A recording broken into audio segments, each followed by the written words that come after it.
Hi everyone, welcome back to my channel and welcome to today's video. Today I am planning on going through my two addendums, the first one being my score addendum and the second my GPA addendum. I kind of want to just show you all what I wrote. I want to dissect one of them.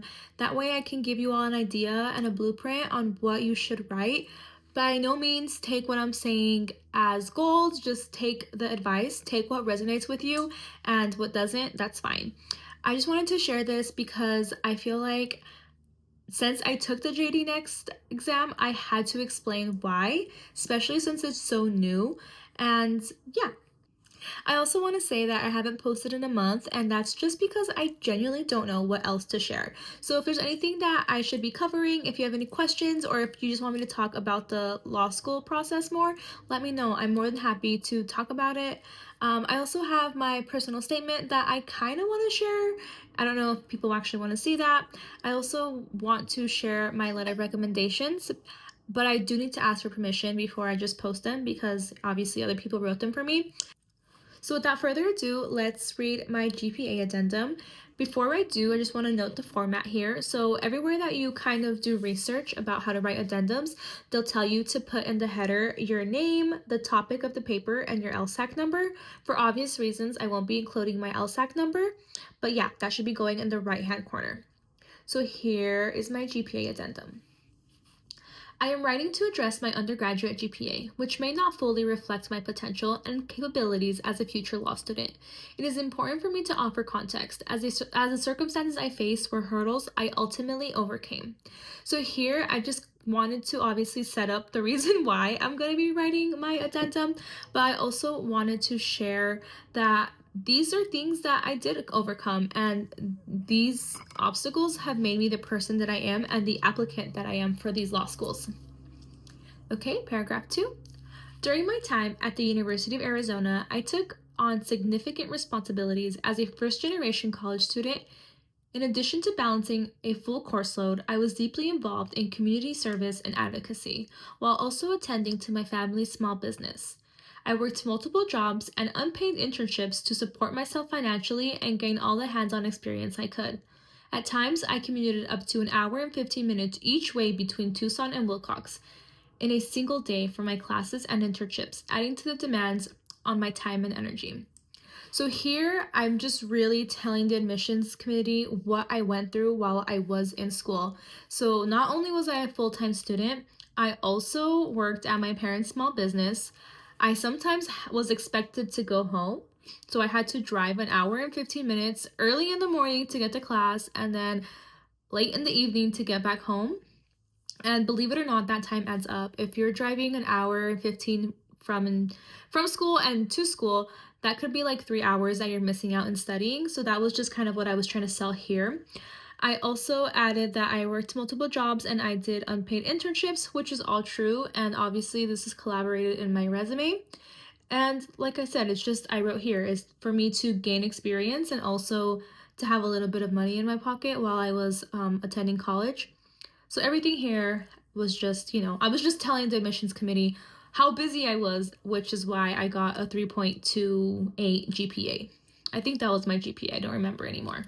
So now, paragraph 3. These responsibilities, while meaningful, created challenges that impacted my academic performance at times. During our particular intense semester, I struggled to balance the demands of a full-time course load with my duties at my unpaid legal internships and my family's small business, which led to receiving 2 C's.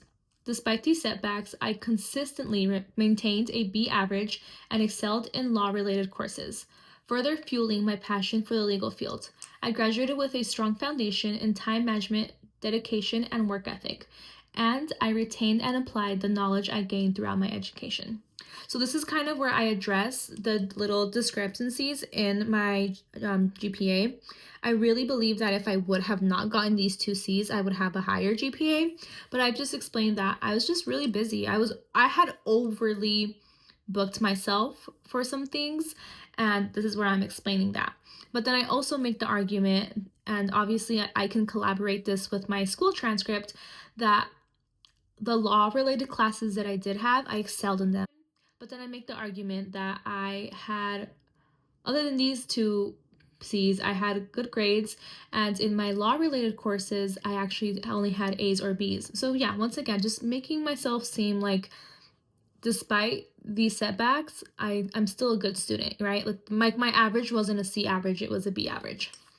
And then I just say that I graduated with strong foundation in time management, work ethic, and dedication, which I think is true. So now we have paragraph 4. The challenges I have faced shaped me into someone who thrives under pressure and remains committed to overcoming obstacles.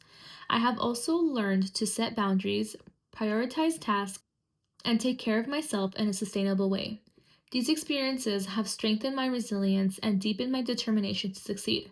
I am confident that the lessons I've learned and the skills I've developed will enable me to excel as a law student and contribute meaningful to the legal profession. So in this last paragraph, I feel like I'm just truly reflecting on my experience and what I learned from, not prioritizing myself and not knowing the word no. I think it's really important that I show to the law schools that I grew from these experiences and I'll be able to say, no, I can't handle that. No, I can't pick up an extra shift. No, I can't do that. I'm saying that I'm going to prioritize school and that I know how to do that. And I think it also shows that I'm someone that can have a lot on my plate, yet I can still be successful and I can overcome obstacles. And I think that is something that law schools want to see.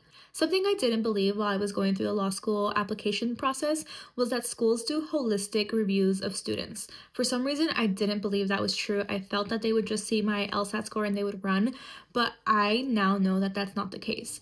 Obviously, I had a lot going on, and my resume and my GPA and everything else reflect that, but I think schools truly understood what I was trying to tell them when I wrote this GPA addendum.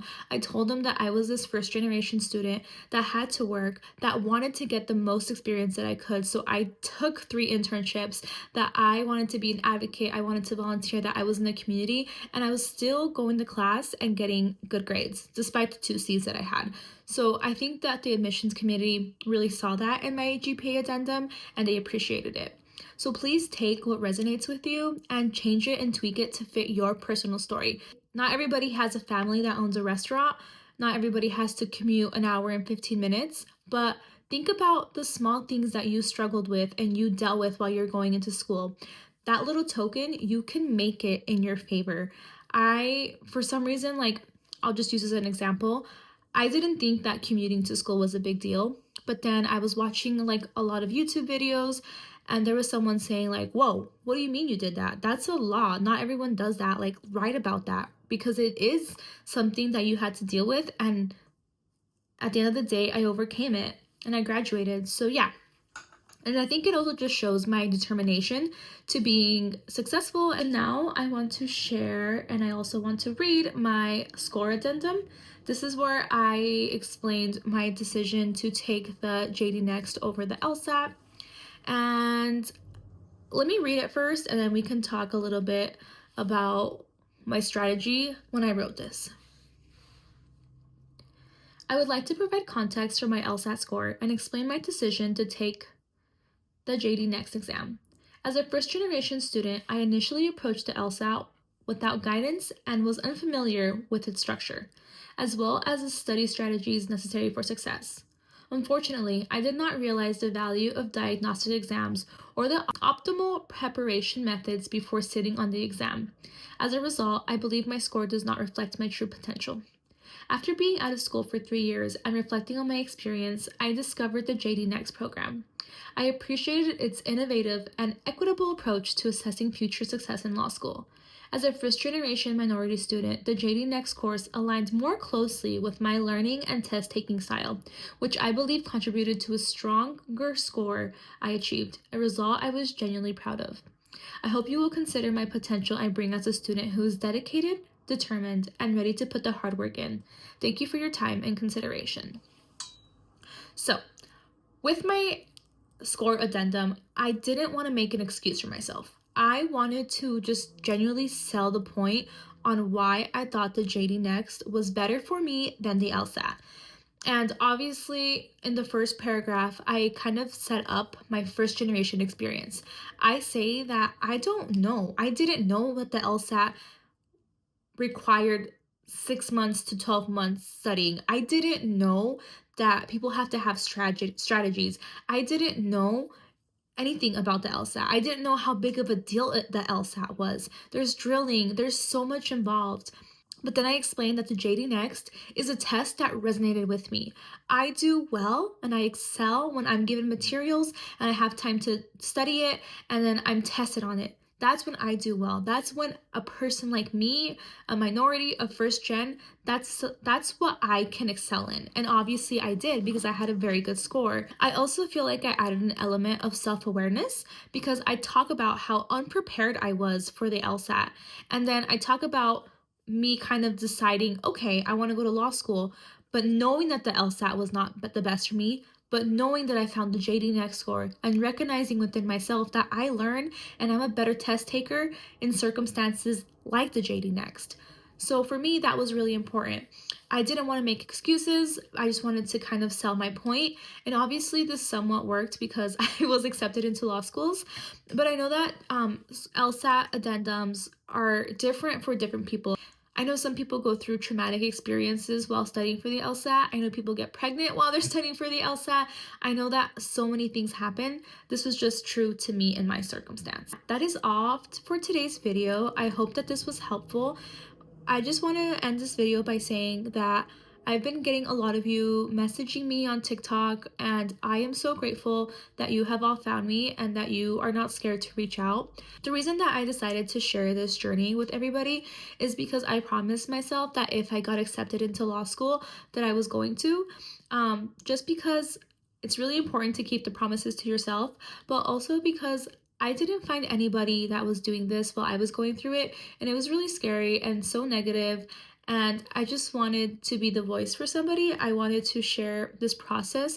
That way people know that it's possible. It's possible to go through this and that it works, right? It's not just some phony exam that somebody made and that no one's being accepted, because that's not true, right? Like, I am living testament that this is true. The JD Next actually works. And I also want to say that thank you everybody for reaching out, because you truly validated that promise that I made to myself. And then just to close out the video, I also want to share that 2 weeks ago, I went to law school visits on the East Coast, and I want to make a video deep diving my experiences and what I learned and the questions that you should be asking when you are in these law schools. So you should expect that video within the next week or so. Thank you so much for watching this video, and we'll see you soon.